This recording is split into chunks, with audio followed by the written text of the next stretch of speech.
الشيطان الرجيم بسم الله الرحمن الرحيم كنتم خير أمة أخرجت للناس تأمرون بالمعروف وتنهون عن المنكر وتؤمنون بالله وقال النبي صلى الله عليه وسلم يا أبا سفيان جئتكم بكرامة الدنيا والآخرة وقال عليه الصلاة والسلام۔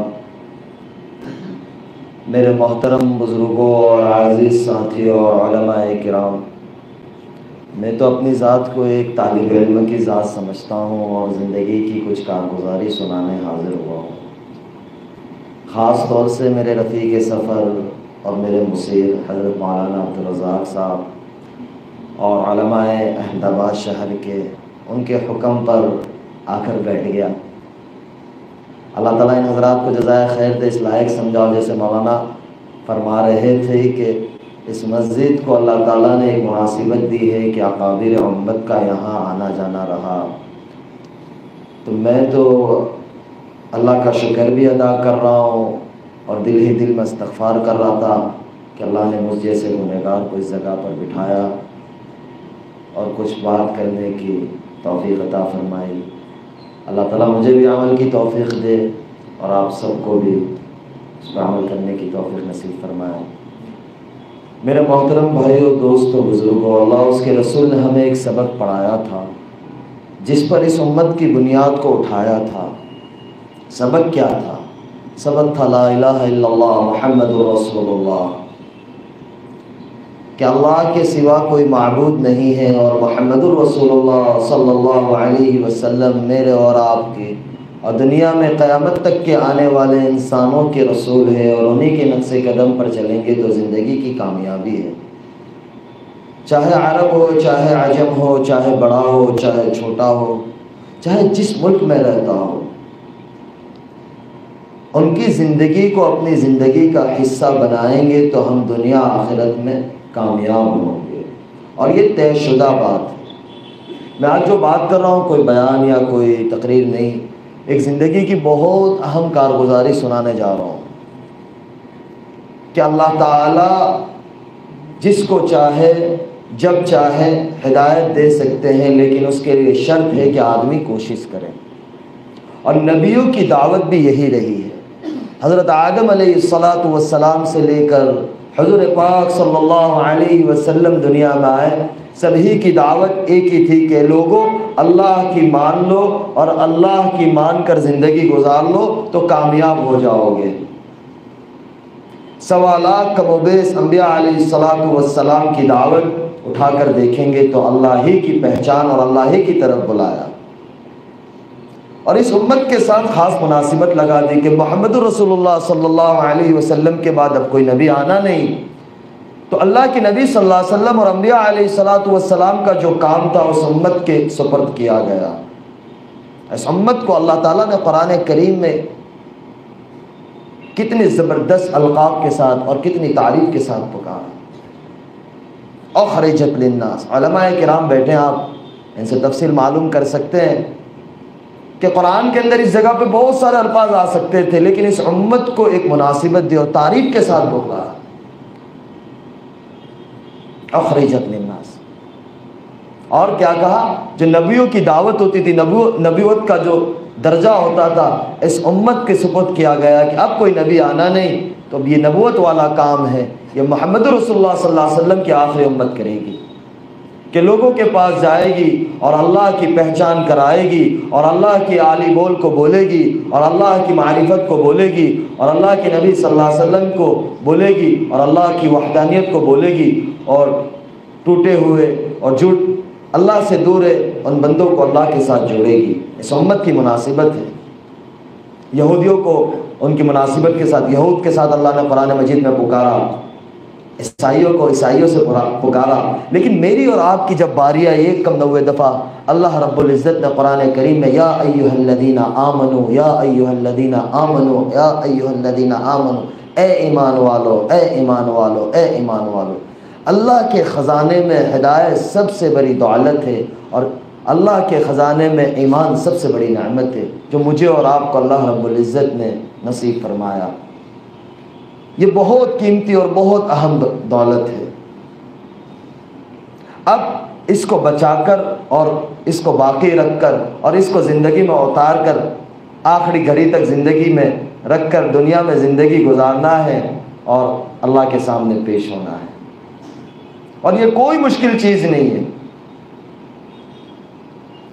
دنیا کے اندر دین کے ساتھ زندگی گزارنا کوئی مشکل چیز نہیں ہے۔ لوگ یہ کہتے ہیں کہ بھائی ہمارے لیے یہ فلاں مشکل چیز ہے، فلاں مشکل چیز ہے۔ میں یہ سمجھتا ہوں کوئی مشکل چیز نہیں ہے، اور جن کی زندگی میں دین نہیں ہے ان کی زندگی کھوکھلا ہے۔ میں کیوں یوں کہہ رہا ہوں کہ اللہ تعالیٰ نے چند ماہ پہلے اس احمد آباد کے ساتھ کچھ باتیں ذہن میں آ گئی کہ مناسبت ہے کہ میرے نانا رحمۃ اللہ علیہ حضرت قاضی عبدالوہاب صاحب کی یہاں نسبت لگی ہوئی ہے، تو اللہ تعالیٰ نے ان بڑوں کی پتہ نہیں کون سی ایسا عمل اور ان کی دعائیں قبول فرمائی کہ اللہ تعالیٰ نے مجھے اس لائق سمجھا، اور اللہ تعالیٰ نے میرے ساتھ ایک نسبت جوڑ دی۔ میں یہ سمجھتا ہوں کہ یہ بہت بڑی نسبت ہے اور میری نجات کی اور اللہ کے یہاں بخشش کا ذریعہ بنے گا کہ چند ماہ پہلے میرا نکاح ہوا، جس طریقے سے پتہ ہے میری اہلیہ محترمہ۔ تو میں جب نکاح کے بعد ایک دفعہ ان سے پوچھا کہ آپ کو کوئی ایسا نہیں لگ رہا ہے کہ آپ نے بہت بڑا فیصلہ کر لیا ہو اور آپ اس طرف آئی ہو، اس سے آپ کو کیا محسوس ہوتا ہے؟ مجھے کہنے لگی کہ مجھے ایسا لگتا ہے کہ میں ہوا میں اڑتی ہوں، اللہ تعالیٰ نے مجھے ساری نعمتیں دے دی ہے دنیا کی۔ میں نے کہا اس زمانے میں بھی ساری نعمتیں تھیں؟ بولے اس زمانے میں ساری نعمتیں تھیں، عزت تھی، دولت تھی، شہرت تھی، کیونکہ وہ جس فہم میں تھی اس کے اندر جو ایک نوجوان سوچتا ہے نا کہ میں اس مقام پہ پہنچ جاؤں، یا ایک نوجوان بہن سوچتی ہے کہ مجھے عزت بھی مل جائے، دولت بھی مل جائے، شہرت بھی مل جائے۔ وہ عزت کیا ہوتی ہے نا، نام کی عزت ہوتی ہے۔ ایسے بہت دنیا میں آئے، لیکن وقت کے ساتھ جب حشر اینڈ آ گیا تو کوئی یاد بھی نہیں کرتا جو چلے گئے، کوئی یاد کرتا ہے، کوئی یاد ہی نہیں کرتا۔ اور جس نے اللہ کے حکموں کے اوپر زندگی گزاری اس کو اصل عزت ملی ہے۔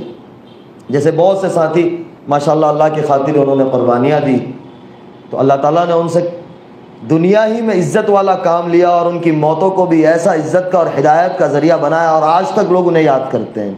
میں نے انہیں کہا کہ آپ تو مشہور بھی تھی، آپ کے پاس تو پیسہ بھی تھا، اور پیسہ اس طریقے سے ہوتا تھا کہ میں اور آپ کام کرتے ہیں، تھک جاتے ہیں، پلاننگ بناتے کہ یہ پروجیکٹ لانچ کریں گے، ایسا کام کریں گے تو اتنا پیسہ ملے گا، اور اس پہ اتنی محنت کریں گے، اتنا ٹائم صرف کریں گے تو اتنا پیسہ ملے گا۔ یہ ہم لوگ پلاننگ کر رہے ہوتے، سب کا یہ حال ہے، میرا اور سب کا ہی جتنے بیٹھے ہوئے ہیں، اور کرنا بھی چاہیے، اللہ نے حلال روزی کو عبادت قرار دیا ہے۔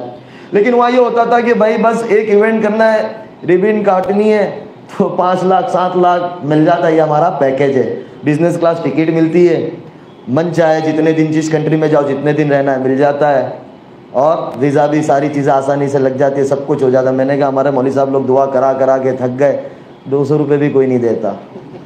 سر علماء کرام ہمارے بیٹھے ہیں، وہاں دعا کرنا برکت ہو۔ میں کہتا ہوں ساتھیوں سے کہ برکت کہاں سے ہوگی، پہلے برکت کو لینے کے لیے کچھ تو لگاؤ۔ میں نے کہا آپ لوگوں کو اچھا تھا کہ ریبن کاٹنی ہے اور خالی ہی ہاں کر کے آ جانا ہے اور 4-5 لاکھ، اور وہ پیسہ پہلے لینا ہے، بعد میں نہیں، پہلے پیسہ لینا ہے۔ میں نے کہا جب آپ کے پاس پیسہ بھی تھا، اور جو ڈیزائن عامتاً ہماری بہنوں کے اندر شوق زیادہ ہوتا ہے بطور لڑکوں کے، لڑکیوں کے اندر اللہ تعالیٰ نے ایک چیز رکھی ہوئی ہے کہ ان کے اندر شوق زیادہ ہوتے ہیں پہننے اوڑھنے کے۔ میں نے کہا جو ڈیزائن بازار میں نہیں آتی وہ آپ کے پاس پہلے آئی ہوتی ہے، اور جو آپ لگا لو اس کو پورا کرتے۔ میں ایک بہت بڑے آرٹسٹ کے ساتھ بیٹھا ہوا تھا، ڈیزائنر کے ساتھ، تو مجھے کہنے لگا مولانا میں ایک جگہ وہ ریپ پہ جو ڈیزائن لانچ ہوتی تھی کچھ ڈیزائنروں کا تھا، تو ایک بندہ چل رہا تھا، ماڈل لڑکا چل رہا تھا، تو وہ جلدی جلدی میں اس کا اینگل لٹک گیا پیچھے، تو وہ چلنے لگا، تو ڈیزائنر نے اس کو کہا کہ یار ہوک لٹکی ہوئی ہے، بولے ڈیزائن ہے، وہ ڈیزائن بن گئی۔ بولے میں نے کہا دنیا ایسی پاگل ہے۔ میں نے کہا پہننے کی چیزیں آپ کو مل رہی ہے، کھانا پینا آپ کو اچھا سے اچھا مل رہا ہے، پھر کیا بات تھی؟ بولے دل کے اندر ایک خالی جگہ تھی، اور یہ ڈر ہوتا تھا کہ میں اس حال میں مر گئی تو میرا کیا بنے گا، میرا کیا بنے گا۔ اس خلا کے اندر میں سو نہیں پاتی تھی۔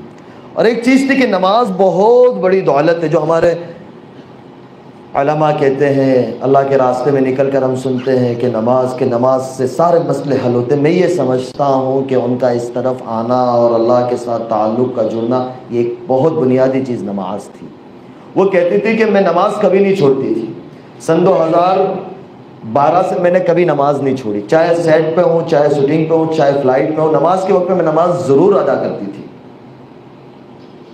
اور قضا نہیں کرتی تھی۔ ہمارا کیا ہوتا ہے، ہم سفر میں ہوتے نماز قضا کر دیتے کہ بعد میں پڑھ لیں گے انشاءاللہ، لیکن بولے میں نماز قضا نہیں پڑھتی تھی، بس پڑھ لیتی تھی۔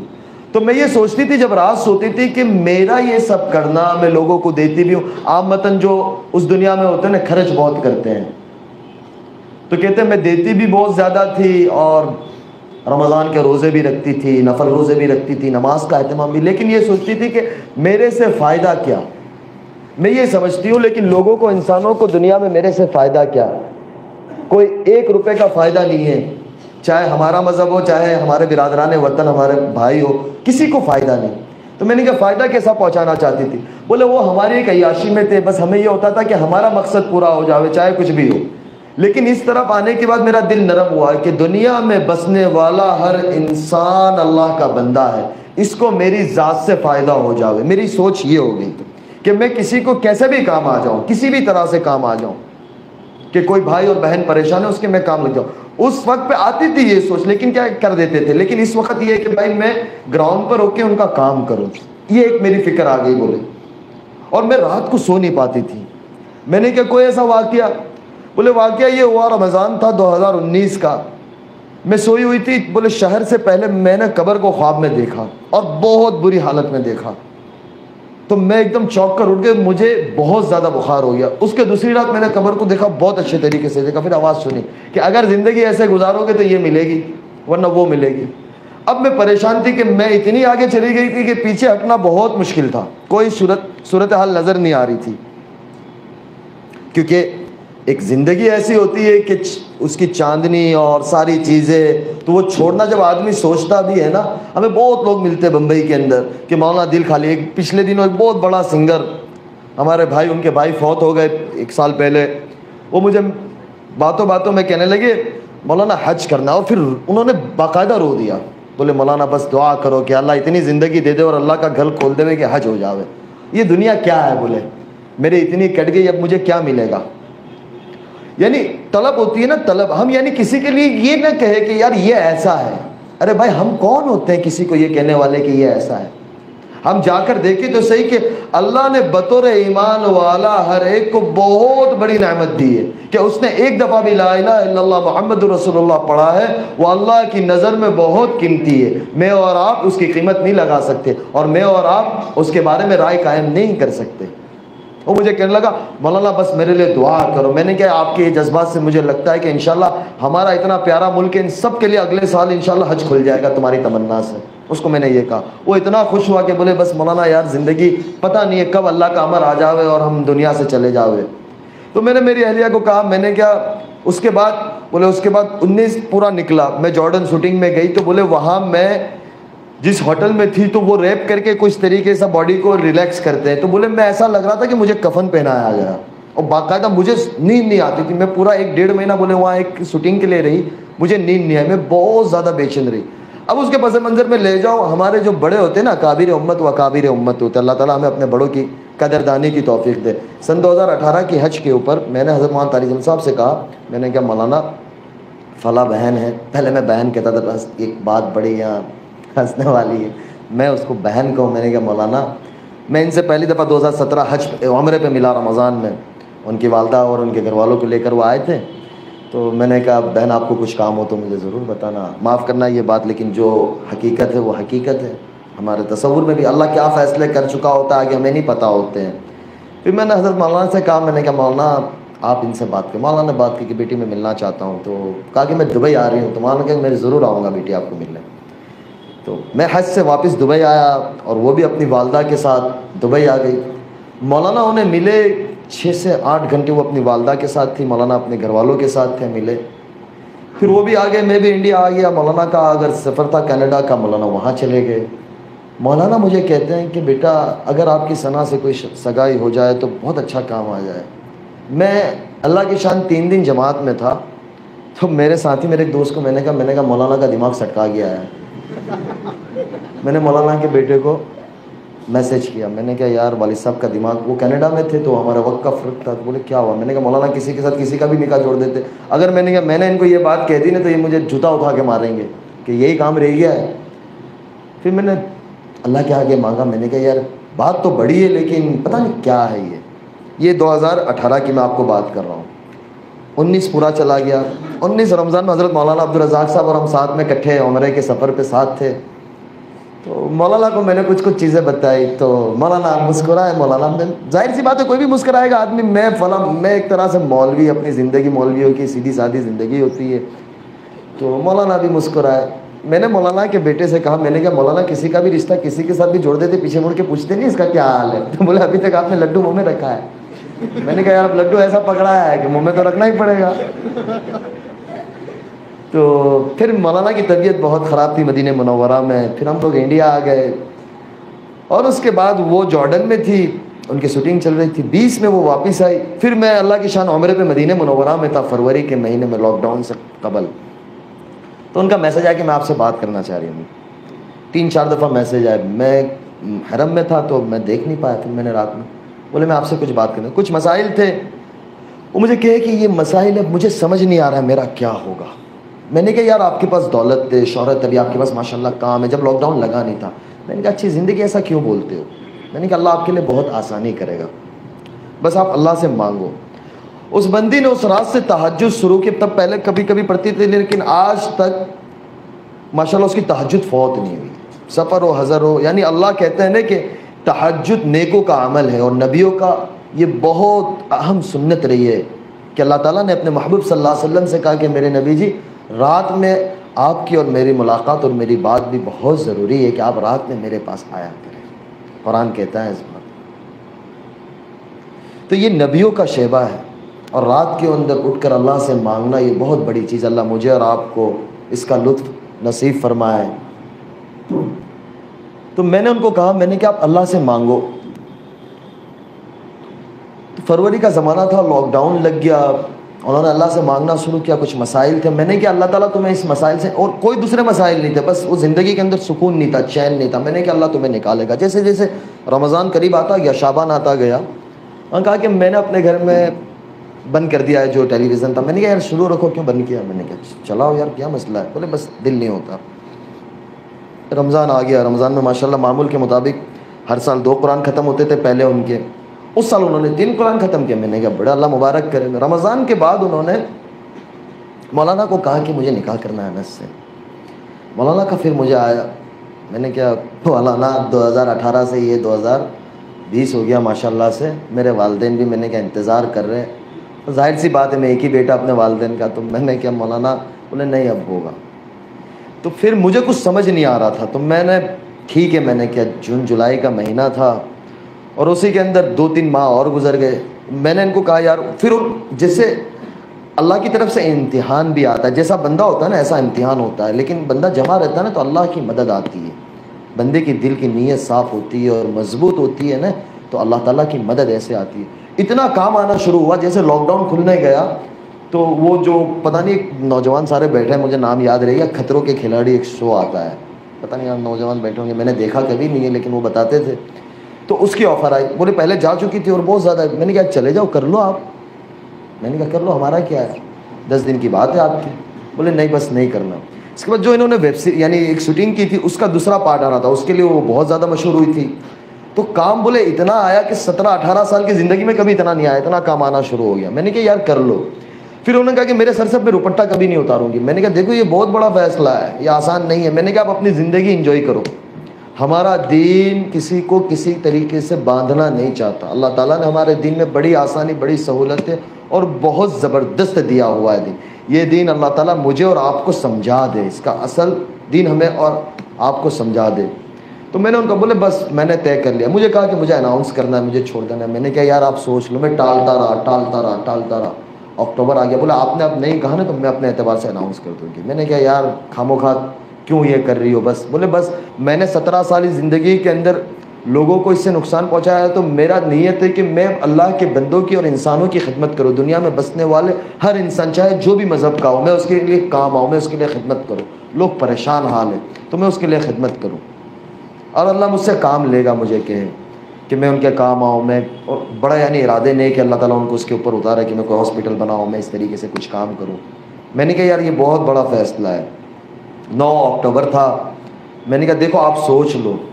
بولے نہیں بس میں نے طے کر لیا. میں نے کہا ٹھیک ہے. پھر مغرب کے بعد ڈالا، دوسرے دن اس کو میڈیا نے کور کیا اور چھوڑ. میں نے کہا دیکھو یہ بہت بڑا فیصلہ ہے ثنا، یہ یاد رکھنا. بولے نہیں. میں نے کہا بس اللہ میاں خیر کرے. اور پھر ایسا وقت گزرتا گیا، نومبر آ گیا تو مجھے بزرگوں نے، میں نے مولانا سے مشورہ کیا، مولانا کہ بس نکاح کرنا ہے. پھر بزرگوں کے مشورے سے نکاح ایسے ہوا کہ آپ یقین نہیں کرو گے، میرے بہنوی نے میرا ایک جوڑی کپڑا تیار کیا، مجھے پتہ بھی نہیں تھا میرا جمعہ کو نکاح ہے، جمعرات کو میرے پاس کپڑا نہیں تھا. میں نے کہا بس ہو جانا ہے، جا کے مسجد میں بیٹھ گیا. حضرت مولانا احمد لاٹ صاحب کا بیان مسجد میں شروع تھا، مولانا لے کے گئے، میں باتھ روم میں تھا، تیار ہو رہا تھا. یعنی وہ سچویشن میں نکاح ہوا ہے. لیکن میں آپ کو ایک بات بتلاؤں کہ جو آدمی معمولات کا اور اعمال کا پابند ہوتا ہے نا، اللہ کے ساتھ اس کی اتنی مدد ہوتی ہے کہ میں آپ کو بتا نہیں سکتا، اور اللہ اس کے کام بنا دیتا ہے. دوسرے دن ہفتے والے دن ہمارا چھوٹا سا ایک ولیمہ تھا، کیونکہ کووڈ کا زمانہ تھا تو ہم نے 100-150 کے درمیان میں جو گورنمنٹ کی گائیڈ لائنس تھی اس کے اعتبار سے ہم نے گھر والوں کے درمیان میں دوستوں کے اندر چھوٹا سا ایک ولیمہ کیا. تو شام کے وقت تھا تو ظاہر سی بات ہے تیاری ہوتی ہے، گھروں کے اندر مہمان ہوتے ہیں، تھوڑے بہت 10 مہمان بھی ہو جاتے تو مستورات میں یہ ہوتا ہے. اب ظاہر سی بات ہے دلہن وہ خود تھی، اس نے اس کی سورہ واقعہ پڑھی ہے، سورہ رحمان پڑھی ہے، سورہ سجدہ پڑھی ہے. آج جب عشاء کے بعد فارغ ہو تو مجھے کہنے لگی مجھے سورہ رحمان سورہ واقعہ پڑھنے کا. مولوی کھڑا ہو جا تو بھی اب چپ چاپ، اب کوئی رستہ ہی نہیں ہے. میں نے کہا 1:30 بج رہا ہے، کل پڑھ لیں گے، چھوڑو نا. میں نے کہا ابھی سو جاؤ، نماز تو پڑھ لی ہے. بولے نہیں یہ تو پڑھنا ہے. میں نے کہا اللہ میاں خیر کرے. تو خلاصہ یہ نکلا کہ اللہ تعالیٰ جب دل میں ڈال دیتا ہے اور تھام لیتا ہے نا تو اللہ پھر کام بھی ایسا لے کے آئے، لوگوں کے دلوں میں محبت ڈال دیتا ہے، عزت ڈال دیتا ہے. ہماری ایک بہن ہے انڈسٹری میں، ان کا نام میں نہیں لوں گا، وہ یعنی اتنی مشہور ہے اور ماشاءاللہ سے وہ یعنی ہر وقت کسی بھی طریقے سے لائٹ میں رہتی ہے. وہ ان کو میسج کرنے لگی کہ یار آپ گاڈ کی اینجل ہو، آپ میرے لیے دعا کرو کہ اللہ میرے لیے بھی اچھا کر دے، اور آپ کو دیکھ کے بڑا اچھا لگتا ہے، سکون آتا ہے. تو میں نے ان کو کہا کہ آپ اس سے ملو. تو مجھے کہتی ہے کہ ثنا پہلے مجھے ایسا لگتا تھا کہ آپ نے یہ چھوڑ دیا، آپ کی دنیا ختم ہو گئی، یعنی اب آپ کا سارا کچھ ختم ہو گیا. لیکن ایسا لگتا ہے کہ ماشاءاللہ آپ بہت اچھی دنیا میں چلی گئی ہو، اور آپ بڑی خوبصورت لگتی ہو، اور ماشاءاللہ آپ کی اللہ تعالیٰ نے نور ڈال دیا ہے، زبان میں تاثیر ڈال دی ہے. اور پھر اور کوئی بات کہہ دی ہوگی تو 4 دن کے بعد اس بات اللہ تعالیٰ نے سچ کر دی اور ان کا کام ہو گیا. تو لوگ آنا شروع ہوئے. تو پتہ یہ چلا کہ اللہ تعالیٰ میرے اور آپ کے اندر وہ صلاحیت رکھی ہے، لیکن اس صلاحیت کو ہم کھولیں اور اللہ کے آگے مانگے کہ اللہ میرے اور آپ سے ایسا کوئی کام لے لے کہ جو ہماری آخرت کا ذریعہ بن جاوے. دنیا 4 دن کی ہے. یہ کورونا کے زمانے میں سب کو پتہ چل گیا کہ یعنی کوئی بتا نہیں سکتا کہ میں اتنا وقت رہوں گا اور میں ایسا کروں گا اور میں ایسا کروں گا. ارادہ کرنا اور اللہ سے مانگنا ہمارے ہاتھ میں، اس کو پورا کرنا اللہ کے ہاتھ میں ہے. لیکن آدمی کوشش تو کرے، اور دنیا کسی کی کہیں نہیں جاتی. وہ مجھے کہتی ہے کہ آج یعنی میں خود یہ بات کو سمجھتا ہوں کہ یہ پہلے میں اتنی مشہور نہیں تھی. ہماری ماں بہنیں اور بڑی اماں جو گھروں میں ہوتی ہے وہ ثنا خان کون تھی پہلے نہیں جانتے تھے، لیکن اب کہتے وہ ثنا خان ایک ہے. ایک اماں مجھے کہنے لگی، کل کی بات ہے، کل ایک جگہ پہ میں تھا تو وہ بڑی عمر ہمارے نانا رحمۃ اللہ علیہ کے زمانے سے ان کے ساتھ تعلق تھا، تو میں ان کی ملاقات کے لیے حاضر ہوں. بولے وہ گجراتی مجھے کہنے لگی بولے کوئی ثنا خان جو اپنا گجراتی پوئرا تھا شادی کر لی છે કે તો એ તું જ છે. પછી મને ખબર પડી કે